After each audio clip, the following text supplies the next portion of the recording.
Soluble fiber has been shown in studies to help with weight loss when tested on lab mice, reduce the risk of heart disease, stabilize blood sugar levels, reduce LDL cholesterol, and of course, feed the microflora of the gut and promote gut health. Go team Soluble. Here's JJ Virgin, triple board certified nutrition and fitness expert and 4-time New York Times best-selling author. It's time to reignite wellness.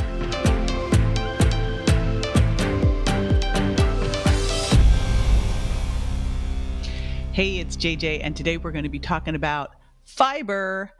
And how much fiber do you really need, and why do you need it? It's a super important topic to be talking about right now because a lot of the diets, the carnivore diet, which I still cannot believe is a thing, like seriously, and the ketogenic diet, some of these diets can tend to be low in fiber, and that is a very big problematic thing. I'm going to explain why you want to do it because honestly, if fiber were a drug, it would be prescribed by every single doctor. It helps with constipation, weight loss, satiety, blood sugar support, cholesterol, detoxification. Hello, we need this. So before I dive in, I want to do a shout out to Tracy, who left me a 5-star review in Apple iTunes, says truly helpful information.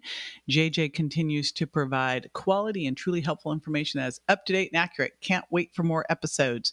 So Tracy, like now we literally are doing 3 a week. It's crazy. I just got my travel mic because I realized that there is no way I can keep up with this when I'm not home very often. So you're going to be seeing me live on Facebook and Instagram from probably a load of hotel rooms as well.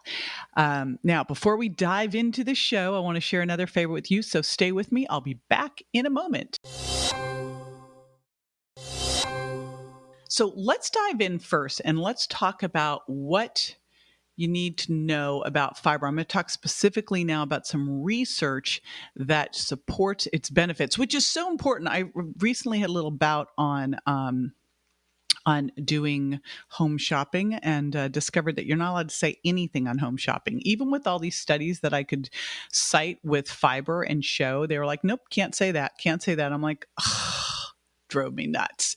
So here's some of the great stuff that you'll want to know about fiber, because then you'll understand why I'm always harping on you to take more, to use more of it. Again, if this was a drug, it'd be prescribed by every single doctor. So of course, when we think of fiber, we think of digestive health, and no question, it's great there. It can help with constipation, diarrhea. It's actually very good for normalizing and balancing and good for feeding the microbiome, the gut microbiome. But let's talk about a couple other things that are super important. Number one, satiety and weight loss. Do I have your attention? Yes. Okay. So satiety and weight loss. And this was a group of researchers, Clark and Slavin, that looked at 40 different publication studies and then put it all together. And they found that satiety is increased with diets that contain lots of fiber. It's kind of like, duh, right? And I'll explain the mechanism in a second. But 107 treatments were analyzed, and the satiety-enhancing effects of fiber were well documented in each of the studies. It's also been found to be associated with weight loss due to staying full longer and resisting the urge to eat. Okay, so why? Let's talk the mechanism of action. Shall we geek out a bit? Yes, you say. So what happens is fiber actually slows down stomach emptying. And when you slow down stomach emptying, you suppress a hormone in the stomach called ghrelin that can make you hungrier when it's high. Now, ghrelin really comes up while you're sleeping, which is fine. You're asleep, right? But you don't want it high during the day. And if you've ever noticed that when you have a poor night's sleep, your ghrelin's higher and you're hungrier, you probably noticed you were hungrier. You wouldn't go, wow, my ghrelin's higher. That's why you're hungrier. Your ghrelin's higher because you didn't get enough sleep. All right. Next, it sparks or assists weight loss. So this was a study by Howarth et al., and it was a survey of studies conducted on obese and overweight individuals. It was noticed that an increased intake of fibers in their diet helped prevent subsequent hunger and sparked weight loss. In all studies, there was an average drop in energy intake. That means they ate less in both obese and individuals compared to the controls. So they were less hungry. Now, again, because of the ghrelin situation. So, and I don't know about you, but like, I can't, I just, first of all, I know that if we just drink a little bit of water and chia seeds or my extra fiber that I use, then you can delay eating for a while. And also, I love what Dr. Joel Kahn says, hunger equals younger. The first time you feel hungry, could we just like relax, have a little water, maybe add a little chia, freshly ground flax, or extra fiber, and delay and wait? Because quite often that's just Pavlovian response and we're not really hungry anyway. But it's so much, think how great it is to have some control over your appetite. Really, really cool. All right, next one, balancing blood sugar. And you know what, when you really look at it, it is all about balancing blood sugar. So super duper important. So this was an experiment by Bolton et al. Was conducted on eating whole fruit versus drinking fruit juice. Now, you know how I feel about fruit juice. If you've been around or read the Sugar Impact Diet, fruit juice is soda, right? Soda from fruit. Anyway, they measured the insulin response levels, and it was found that the insulin response levels were lower in whole fruit as opposed to juice. Naturally, right? A link to fiber has been associated as responses to insulin depend not just on the glucose content of fruit, but also the fiber content as well. So when you have more fiber in your diet, you have a lower insulin response. This is super important because when insulin's high and stays high, it locks the doors to the fat cells. It's also pro-inflammatory. We don't want that. Now let's talk. Oh, it also maintains healthy cholesterol levels. As we know, it can help both raise HDL and lower LDL. It also can detoxify the bad estrogen, so it can help you remove the estrogens and keep your SHBG, your sex hormone binding globulins, where they need to be. Super important. And I see some people, because I'm recording this live on Instagram and Facebook, asking about, well, what about your microbiome? First of all, that's why I love my audience so much. I love our community because you guys are smart. And like the microbiome is huge. I'm hearing some, well, what about the microbiome? When you feed the good, when you take fiber, you feed the good bacteria in the gut and you boost the immune system. This was a study by Slavin that found that studies that have found that fermentable fiber has an effect on gut bacteria and intestinal flora. Many grains of plant fiber, such as whole grains, psyllium, etc., have a good effect on the gut and have a prebiotic effect. Now, I think of prebiotics as the fertilizer for the gut flora so they can flourish. Okay, kind of think of the small intestine as your flower bed. The prebiotic is the fertilizer, so those microorganisms can really flourish well in there. And you know, if you've been around listening to any of the podcast interviews, hopefully you have. If you haven't, go to subscribe to jj.com. You'll know that we talk a lot about the gut microbiome and how important it is for your health, for your immune system, for your mood, for weight loss. It's like for everything, basically. All right, now, next one up. It reduces the risk of heart disease and type 2 diabetes. This was a study by Pietnin et al., Wolk et al., Giaco et al. We've got a couple studies here. One study on nearly 22,000 Finnish men who smoked were followed for 6 years. The study showed that increased fiber intake reduced saturated fatty acid levels as well as helped reduce the risk for heart disease and reduce the risk of coronary death, which they're smokers. Hello. So not saying, hey, smoke and take fiber, but they were a higher risk group. So that's super cool. Next one was a similar study of 68,782 women. Finally, a study done on women. The crowd goes wild.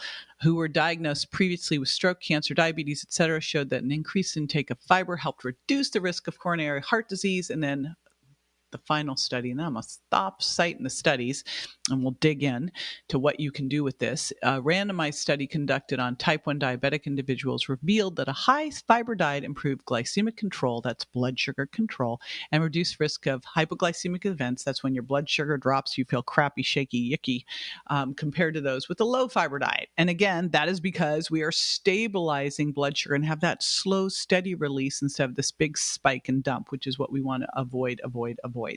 Okay, and thank you so much. I'm seeing lots of questions popping up. Keep them popping up, keep comments popping up.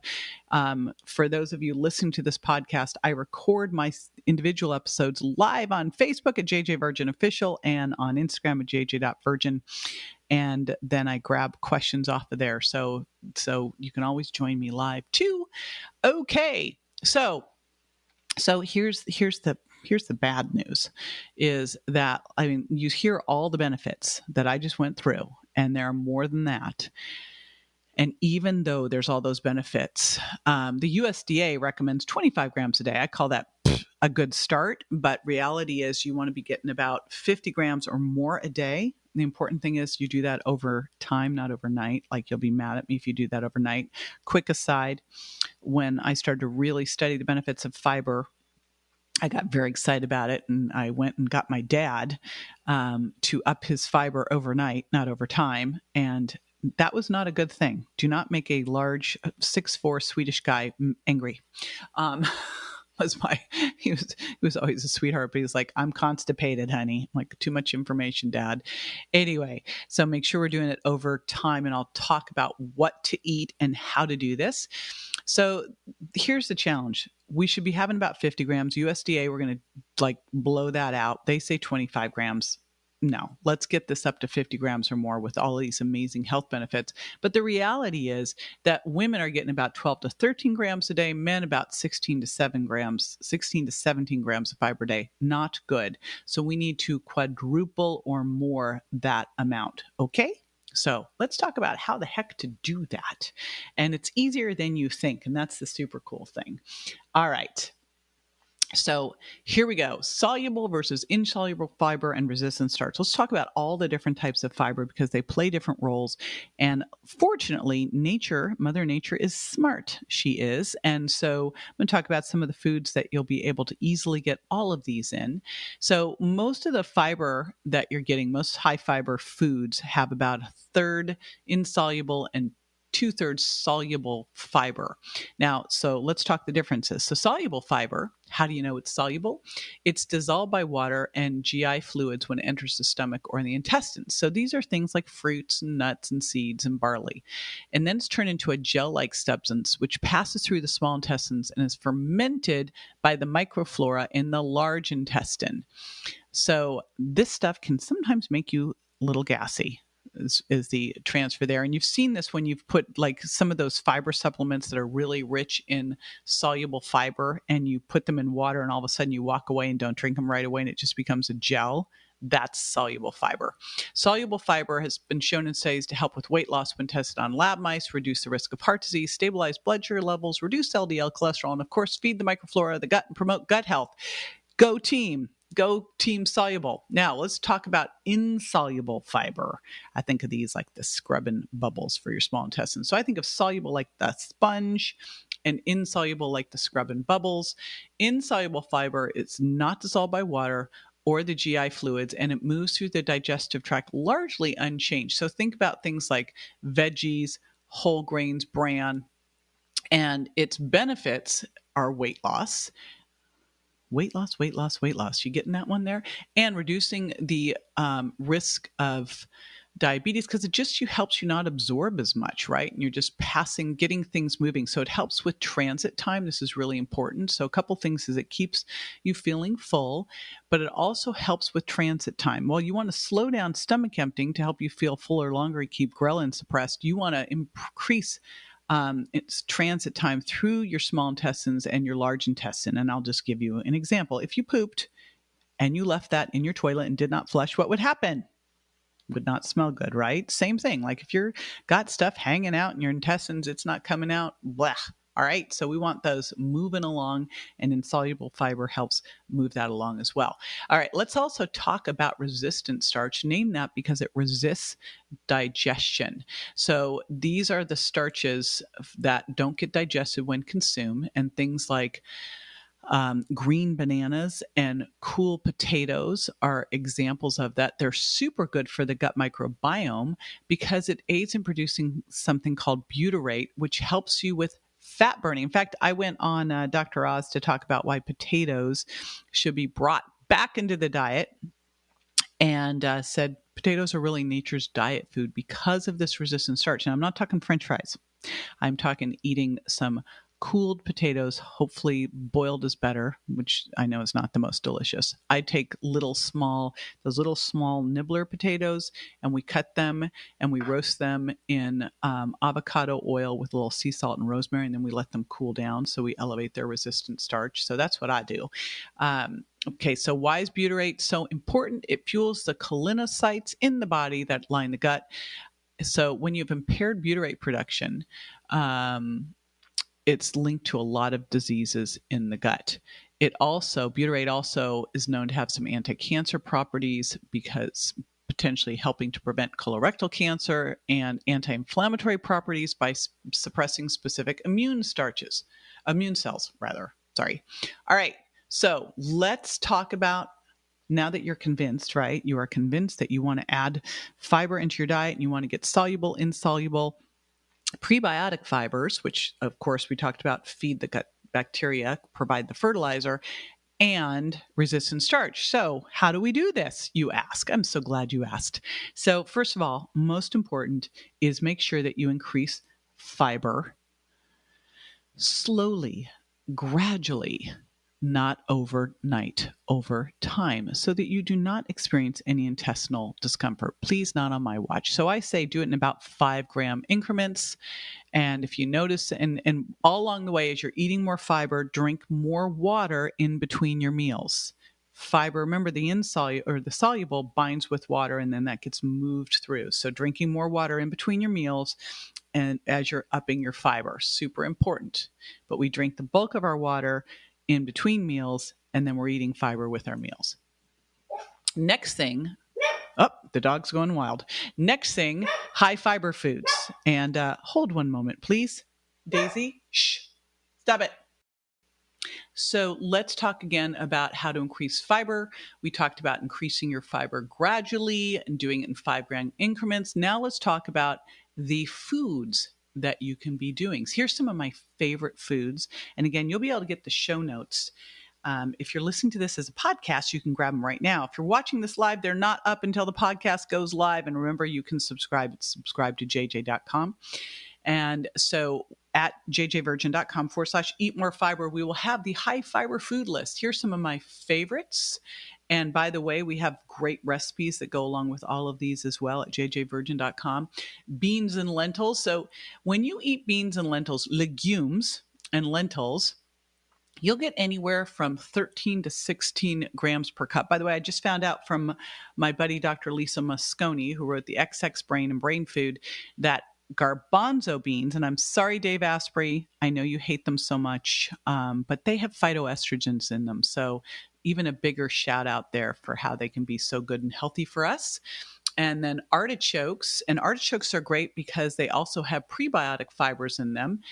Berries, and so artichokes, 10 grams of fiber per cup. Berries have about 8 grams of fiber per cup. And here's what's super cool about berries: loaded with antioxidants, as we know. Now, avocados, 7 grams per cup. And here's what's super cool. And I actually think that's a little bit low. I got to check those numbers. The other cool thing with avocados, you're also getting healthy fats. This is one of my favorite things. Like if you think about the morning smoothies that we teach you how to make, and we'll put the link to our smoothie guide in the show notes as well, you can see that you can easily crank the fiber up in your morning smoothie just by doing the berries, doing avocado, and even adding in some chia seeds or freshly ground flax seeds. So next one up, broccoli, 5 grams per cup. Chia seeds, 5.5 grams per tablespoon. Plus, of course, with broccoli, you're getting amazing antioxidant protection in there with the sulforaphane. With chia seeds, you are now getting you're getting all those great omega-3s as well. Chia is amazing too. We have some great recipes on the site. We'll link to it in the show notes at jjvirgin.com/eat more fiber. And chia seeds, you can make like the killer chia pudding. Just like with avocado, we have that incredible dark chocolate avocado mousse. And then, of course, cooked quinoa, 5 grams per cup. Brussels sprouts, 4 grams per cup. So I'm going to just share, we've been doing Brussels sprouts shaved, and then we saute them in a little bit of sesame oil and add a little bit of slivered almonds at the end. Oh my gosh, amazing. Rolled oats, 4 grams per cup. Apples, 2.6 grams per cup. And those are some of my faves, but obviously those are just the starting point, right? There's more than that, but those are some of the faves. Now, I'm going to take a quickie break to share some other cool stuff with you. And when we come back, I'm going to put this into action. Like, okay, I just gave you all those foods. I told you why. Now what the heck do you do with that? So that's what I'm doing when I'm coming back. So stay with me. Welcome back. All right. So this is where I help you put this into immediate action. Here's the deal. You now know you need more fiber. I want you to think about a starting point in 35 grams a day, but goal is 50 grams or more to really help with weight loss, cardiovascular health, diabetes, detox, hormone detox and balancing, gut microbiome. This is just a huge piece of a critical piece for your health. So I talked about all the different types. So what we want to make sure of is that you're getting prebiotic fibers, insoluble fibers, soluble fibers, and resistant starch. And so what we're just going to do is make sure that we start incorporating them into your diet. So here's what we do. Number one, I have a great product I love, 11 different types of fibers called Extra Fiber. So it incorporates in all those fibers. I put that into my morning smoothie each day. It's unsweetened, so you can also add that on into sauces as well. It's a great way to sneak things in, right? And again, I want to remind you, over time, not overnight. So you could start with a heaping tablespoon one day, and then a couple days later, you can add more, but you're going to bring up fiber over time, not overnight. If you bring up fiber too fast, it may make you more constipated, more bloated, but over time, it's going to help with constipation, bloating, diarrhea, like the obvious digestive things as well. So, but we want to give your body time to adapt. Lots of water too. More fiber, more water. So first thing is look at how you can start to increase the fiber in your morning smoothie. If you've been around my community, you know I teach you to start the day with a smoothie, a high quality smoothie. I will in the show notes at jjvirgin.com/eat more fiber. I will have in there some smoothie recipes. And it's easy enough to add fiber into your shake. Either you can do my extra fiber product, you can do some chia and freshly ground flaxseed meal. You can put in avocado, berries, deep green leafies. So very easy to do. One of the other things I love to do is I love to, in my Cravings Crusher lemonade, which is basically lemon juice, spring water, and a little bit of my sprinkles, just a little bit because you want to keep the sour. It keeps your sweet tooth away. And remember, the lemon juice lowers the blood sugar response to a meal. So if you're starting to feel hungry and you want to delay when you eat, because we want to have 4 to 6 hours between meals and at least a 12-hour overnight fast, then lemon juice, water, a little bit of sprinkles to taste, and then you can add in either extra fiber or some freshly ground flax or chia seeds. And that can help you delay eating too, and also will help with better blood sugar balance during the meal. So that's a super cool one too. Each meal, I'll give you an example. Last night we did this cauliflower rice, which I'm a huge fan of. So we did basically this brown rice, quinoa, lentil mix, and then for every cup of that, I did 3 cups cauliflower rice. I mixed the whole thing together. So that was how we got a load of antioxidants. Super yummy. And that's what I tend to do a lot is I'll mix in a little bit of, say, wild rice or quinoa or legumes in with a lot of cauliflower rice. And that's a simple, easy one. But each meal that I do, I make sure I'm adding in fiber. So if it's a salad, that can be nuts. I love to add in chopped walnuts, could be sliced almonds. Could be some black beans or lentils, could be cold potatoes from the day before, so you get that resistant starch. And then, of course, lots of different vegetables. Yesterday's salad had snap peas and radishes, and finally found some romaine lettuce to add to the arugula. We had a little recall of that for a while there. And some avocado. So I got a load of fiber, and then same thing with dinner. Also, remember at breakfast, here's another little trick that I've been doing is I get green bananas and I freeze them. I unpeel them, obviously, and I freeze them that way. So I have the green banana resistant starch, so I can add like a third or so into a shake. So it's just another easy way to up my fiber. All right. I hope that helped. Again, you can get the extra fiber cheat sheet and all of the recipes and stuff, links, etc. at the show notes. If you're watching this live on Instagram and Facebook, it won't be there till I put this up on my podcast, but it's at jjvirgin.com/eat more fiber. Also, big ask, pretty please, I would super duper appreciate it if you would rate and review the show. It helps a ton. And then I can give you a shout out. So put your name in there so I can shout you out on my next time that I record, which will probably be tomorrow. We are recording a ton of these. And again, I super love it when you join me live on my social media platforms too.